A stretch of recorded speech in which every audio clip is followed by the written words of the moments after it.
अब हम पुल्लिंग शब्दों की पहचान पढ़ेंगे कि कैसे हम पहचानें कि ये शब्द पुल्लिंग है या स्त्रीलिंग। पर्वत, सागर, देश, पेड़, महीने, धातु, तारे, ग्रह जिसे नक्षत्र भी कहते हैं, रत्न, शरीर के अंग आदि के नाम प्रायः पुल्लिंग ही होते हैं।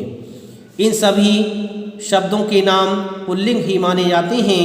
यदि हम किसी पर्वत का नाम ले रहे हैं, किसी सागर का नाम ले रहे हैं, किसी देश का नाम ले रहे हैं, किसी पेड़ का नाम ले रहे हैं, किसी महीने का नाम ले रहे हैं, या किसी धातु का नाम ले रहे हैं, या किसी नक्षत्र का नाम ले रहे हैं, किसी रत्न का नाम ले रहे हैं, या शरीर के अंग का नाम ले रहे हैं, तो यह सभी शब्द प्रायः पुल्लिंग शब्द ही माने जाते हैं।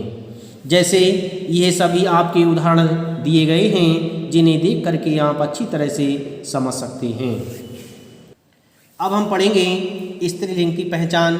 स्त्रीलिंग शब्दों की कैसी पहचान होती है, कैसे हमें पता चले कि यह शब्द स्त्रीलिंग है। नदी, भाषा, लिपि, तिथि, बोली, बर्तन आदि के नाम स्त्रीलिंग होते हैं। यदि हम इन किसी का नाम ले रहे हैं तो यह सभी शब्द स्त्रीलिंग में ही प्रयोग किए जाएंगे। जैसे नदियों के नाम कावेरी, यमुना, गंगा, सरस्वती आदि, ये सभी शब्द स्त्रीलिंग शब्द हैं। भाषाओं के नाम, लिपियों के नाम, तिथियों के नाम, बोलियों के नाम, कुछ बर्तनों के नाम, शरीर के कुछ अंगों के नाम, यह सभी शब्द आपके दिए गए हैं, जिन्हें देख करके हम समझ सकते हैं कि यह सभी शब्द स्त्रीलिंग में प्रयोग किए जाएंगे। इनके अतिरिक्त जिन शब्दों के अंत में आई, ता, नी, आवट, आहट, ई, रे, आनी, आस, या, इमा आदि प्रत्यय जुड़े होते हैं, वे भी स्त्रीलिंग शब्द होते हैं। जैसे चटनी, धुलाई, सजावट, सुंदरता, सरसराहट, खिड़की, भड़ास, परी, जेठानी, गरिमा, बुढ़िया, ये सभी शब्द ऐसे हैं जो प्रत्यय जोड़ करके स्त्रीलिंग बनाए गए हैं। संस्कृत के कुछ ऐसे शब्द हैं जो आकारांत होते हैं, वे भी स्त्रीलिंग होते हैं। जैसे प्रिया, कृपा, घृणा, सुता, छात्रा। इन शब्दों के अंत में आ प्रत्यय जुड़ा हुआ है, इसलिए यह आकारांत शब्द कहलाएंगे और आकारांत शब्द स्त्रीलिंग होते हैं। पुल्लिंग से स्त्रीलिंग बनाने के कुछ नियम दिए गए हैं, जिनसे हम पुल्लिंग शब्दों से स्त्रीलिंग बना सकते हैं। जैसे आ प्रत्यय जोड़कर पुल्लिंग शब्दों से स्त्रीलिंग बनाया जाता है। जैसे छात्र में आ प्रत्यय जोड़कर शब्द बनता है छात्रा, अग्रज में आ प्रत्यय जोड़कर शब्द बनता है अग्रजा। इसी तरह से ई प्रत्यय जोड़कर पुल्लिंग से स्त्रीलिंग बना सकते हैं। जैसे बकरा, बकरा शब्द में ई प्रत्यय जोड़कर शब्द बनता है बकरी। पहाड़, पहाड़ में ई प्रत्यय जोड़कर शब्द बनता है पहाड़ी। इस तरह से ई प्रत्यय जोड़कर हम पुल्लिंग से स्त्रीलिंग शब्द बना सकते हैं। या प्रत्यय जोड़कर भी पुल्लिंग से स्त्रीलिंग बनाया जाता है। जैसे डिब्बा से डिबिया, बेटा से बिटिया, चूहा से चूहिया। इसी तरह से नी प्रत्यय जोड़कर भी पुल्लिंग से स्त्रीलिंग बनाया जाता है। मजदूर से मजदूरनी, मोर से मोरनी, जाट से जाटनी। इसी तरह से यदि हम पुल्लिंग शब्द में इन प्रत्यय जोड़ते हैं तो भी पुल्लिंग शब्द को स्त्रीलिंग बनाया जाता है। जैसे नाग से नागिन, नाती से नातिन, कुम्हार से कुम्हारिन। इसी तरह से यदि हम इन्हीं प्रत्यय जोड़ते हैं तो भी इन्हीं प्रत्यय जोड़कर हम पुल्लिंग से स्त्रीलिंग शब्द बना सकते हैं। जैसे योगी से योगिनी, सन्यासी से सन्यासिनी, हंस से हंसनी। आयन प्रत्यय जोड़कर पुल्लिंग शब्द निम्न तरह से बनाए जाते हैं। जैसे गुरु से गुरुआइन, ठाकुर से ठकुराइन, हलवाई से हलवाइन। आनी प्रत्यय जोड़कर भी पुल्लिंग शब्दों को स्त्रीलिंग बनाया जाता है। जैसे क्षत्रिय से छत्राणी, राजपूत से राजपूतानी, देवर से देवरानी।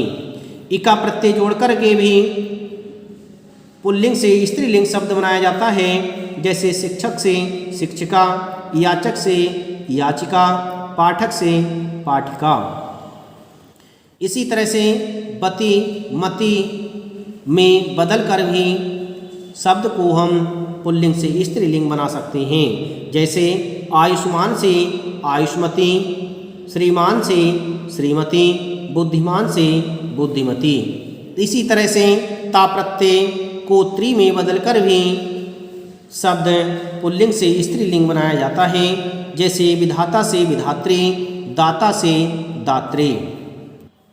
इसी तरह से पुल्लिंग से स्त्रीलिंग में परिवर्तन करते समय पूर्णता रूप परिवर्तन वाले शब्द जैसे साधु से साध्वी, नर से मादा, कवि से कवित्री, फूफा से बुआ, वीर से वीरांगना, विद्वान से विदुषी, वर से वधू, सम्राट से सम्राज्ञी।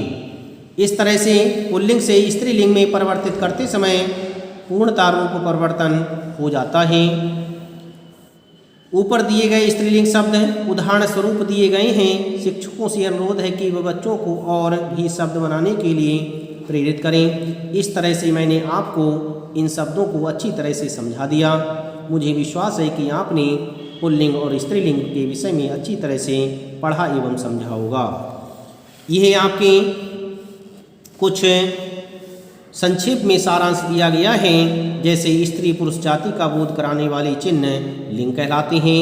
लिंग के दो भेद होते हैं, स्त्रीलिंग पुल्लिंग। स्त्री जाति का बोध कराने वाले शब्द स्त्रीलिंग कहलाते हैं। पुरुष जाति का बोध कराने वाले शब्द पुल्लिंग कहलाते हैं। पुरुष जाति का बोध कराने वाले शब्द पुल्लिंग कहलाते हैं। नित्य पुल्लिंग और नित्य स्त्रीलिंग शब्दों के लिंग परिवर्तन के समय उनके आगे मादा और नर शब्दों को लगा दिया जाता है। हिंदी भाषा में लिंग का निर्धारण शब्द के अर्थ और रूप के आधार पर होता है। अनेक पुल्लिंग शब्दों का लिंग परिवर्तन करते समय पूरी तरह से रूप परिवर्तन हो जाता है। कुछ शब्द नित्य पुल्लिंग होते हैं और कुछ नित्य स्त्रीलिंग होते हैं। पुल्लिंग से स्त्रीलिंग तथा स्त्रीलिंग से पुल्लिंग बनाते समय बहुत से प्रत्ययों का प्रयोग किया जाता है। मैंने आपको इन सब के विषय में अच्छी तरह से समझा दिया। मुझे विश्वास है कि आपने इन्हें अच्छी तरह से समझा होगा। डियर स्टूडेंट्स, आपके इस अभ्यास में प्रश्न दिए गए हैं। लिंग से आप क्या समझते हैं, उदाहरण सहित समझाइए। आपको यह प्रश्न स्वयं अपनी कॉपी में इसका उत्तर लिखना है। हिंदी भाषा में लिंग भेद केवल स्त्रीलिंग और पुल्लिंग के आधार पर करना संभव क्यों नहीं है, इसका उत्तर भी मैंने आपको समझा दिया। इसे भी आप अपनी कॉपी में लिख लेंगे। इसी तरह से आपकी यह प्रश्नावली दी गई है, इसे भी आप ध्यान से अपनी कॉपी में हल कर लेंगे, क्योंकि इन सब के विषय में मैंने आपको अच्छी तरह से समझा दिया है।